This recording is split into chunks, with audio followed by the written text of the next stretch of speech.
My name is Keshika Subbarao. I'm from Unorthodoxfootball.com. So I have a couple questions to ask you today. The first would be, what was the purpose or what was the message you're trying to convey through this film?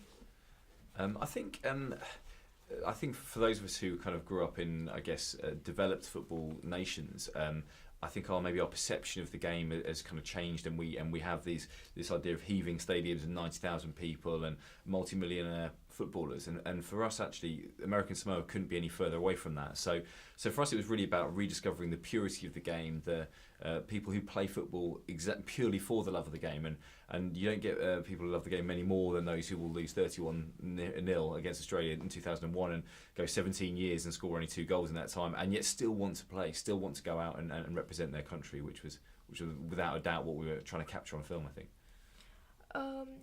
So Mike, you previously said that doing big brand commercials and working with high-profile footballers kind of made you fall out of love with football. Why was that? I'm Steve, but I'll take that. No. I guess it's not that we'd fallen out of love with football, but it's once you start to see it as an industry and less for the joy of purely competing, then it can change your perception of a sport. And I think because Mike and I have been working at the sharp business end of the sport for possibly 4 or 5 years, that we're not falling out of love. I suppose we just, as I say, our perceptions have changed and we become a little jaded. And it was following a conversation with Christine Brody, the producer, who said to us, we'd been discussing the 31-0 loss with, and he said, well, surely there's a great doc in that. And then I think having maybe had our perceptions changed about the game, we realised that could be a great doc and a great way, as Mike said, to rediscover our passions for the game that we all loved as kids. Did you experience any cultural shock when you were in American Samoa? Shock is a strong word.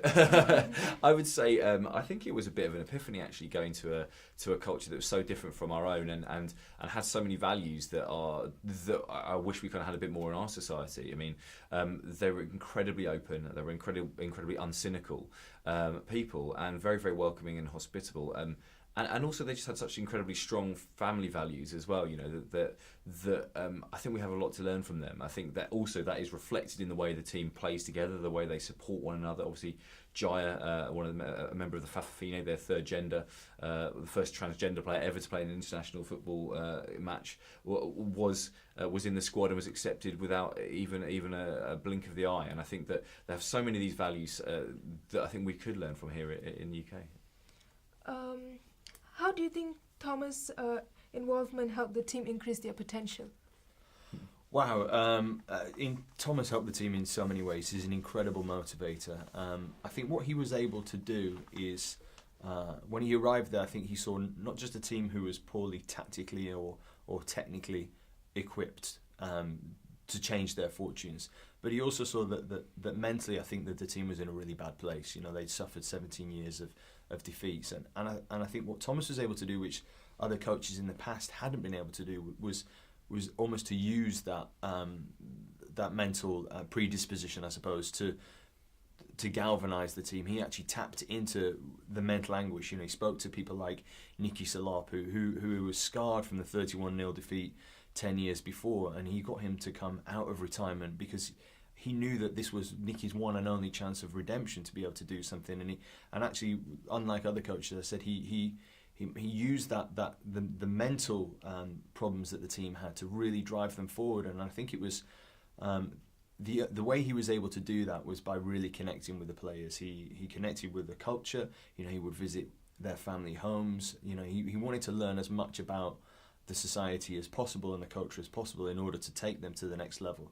And also he gave a little bit of himself as well. Thomas went there quite a tough guy, a hard guy from one of the most competitive leagues in the world.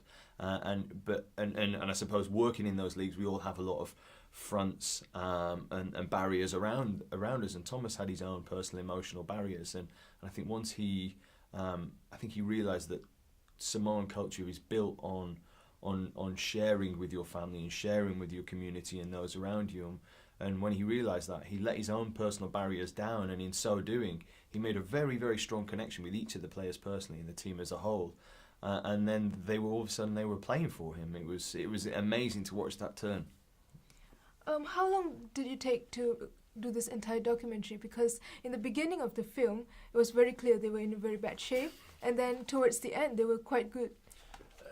Yeah, I mean, I think the transformation was extremely rapid. I mean, we were there for a couple of months to begin with, up to the South Pacific Games, where obviously the results were less successful than they might have hoped. And then we actually came back to the UK to kind of regroup and try and work out, to go through the footage and the rushes and see where we were. But it was only when we got the call from the Football Federation of American Samoa saying that they'd appointed this new coach, Thomas Rongen, that we headed back out there. So, and that was for about another sort of 6-week, 2-month stint.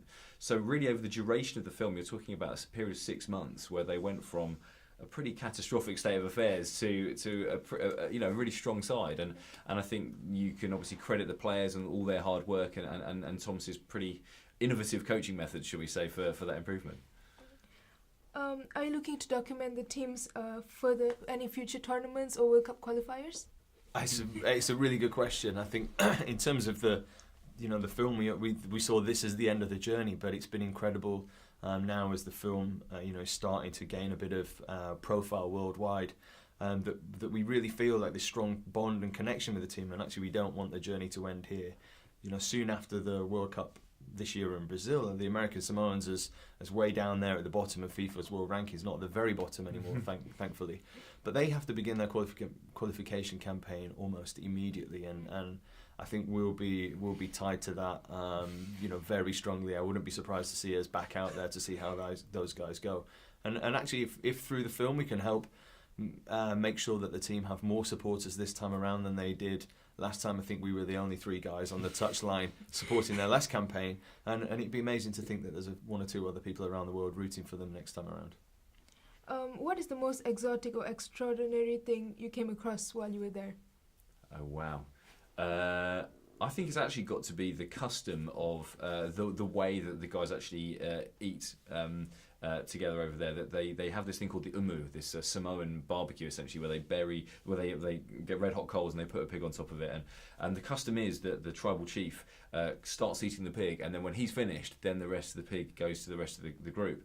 And we met an extraordinary chief called Sila who ate an entire pig. He didn't stop at any point, and I think it was quite extraordinary to see a grown man, a very heavily grown man, dispatch an entire pig in front of our very eyes. So yeah, that has to be the most extraordinary thing we saw. I'd second that. Who stood out the most to you from the American Samoan team? There can only be one player who stood out the most. She stood out to us in the very first day in training. That has to be Jaya Sayalua. And we weren't aware before we went to the Samoas of this of the Fa'afafine, which they consider their 3rd gender. And it's incredible the way that they culturally respond to their 3rd gender. That they are thought to have all the strength and power of a man, but all the grace and elegance of a woman, and therefore in Samoan culture are deemed closer to God, which I think is a stark contrast to how transgender communities are viewed in the rest of the world, or the world over. And Jaya from day one was the most striking character. She, not only because of the way she appears on the field, but also because of her importance within the team. The team, there was a gravity towards her. When they would sit down at dinner, they would all gather around her. Everybody wanted to be close to Jaya because she's funny. She was the matriarch of the team in many ways. She whipped all the other boys into line and made sure that the dressing rooms were tidied up, and she made sure that they were all sat down in time for dinner. And it was incredible. It's incredible to observe somebody who has this much of a pull amongst their peers, and it's quite humbling. All right. Thank you so much for spending time with us. Thank you. Thank you so much. Thank Thank you so much. Thank Take care.